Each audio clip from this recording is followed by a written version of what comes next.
Hey, what's up, Internet? This is Jeff, my lovely bicycle Isabella, and we're back for our bicycle traveling how-to series.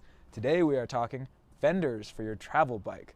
So, fenders, what are they, and why should you get some? Okay, fenders are going to be, let's see if I can do this, like this right here on this front wheel, or maybe I'll just bring the camera over.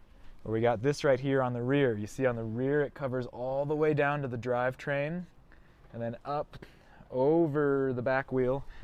A front fender is generally going to come down about yay far and come up to about midway on your wheel. Okay, now how are these useful for you? First off, to prevent getting a rooster stripe. You don't want to end up looking like this guy, you know. It's really going to wear your clothes out fast, and it's hard to get those stains out. The second big reason is that it's going to keep a lot of the road grit and dirt out of your frame, preventing corrosion, and also it's going to keep it out of your drivetrain. Drivetrain, I'm talking about your front gears, your chain, your rear gears. All of that likewise translates into corrosion of your drivetrain. You'll have to replace it faster, but also it creates a lot of friction, which is going to mean you have to pedal harder. So fenders help keep you clean, help keep your bike clean. They just, you know, make it a smoother ride, you know, and help keep it that way. So what kind would I recommend looking for? My recommendation for fenders at this point is always cheap plastic and lightweight. One time we were up in Oregon and we were going down a gravel mountain road, and somehow a stick popped in between my spokes somewhere in here. Okay, so as I pedaled, I felt the slightest little click, and all of a sudden my whole fender just, completely buckled, right?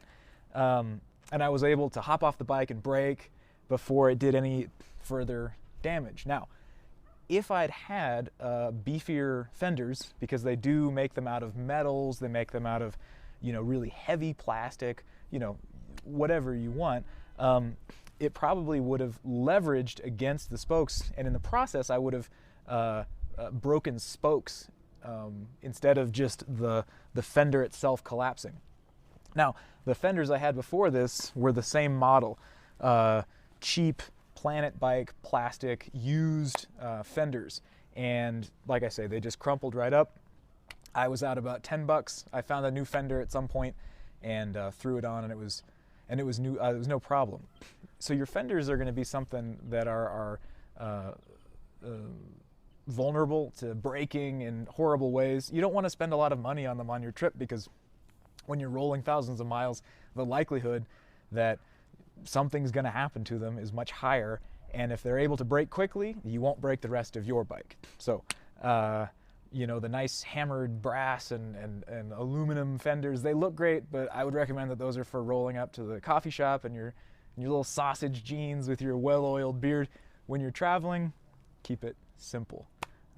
Hope you all have a great day out there. Get on your bikes, go somewhere. See you soon.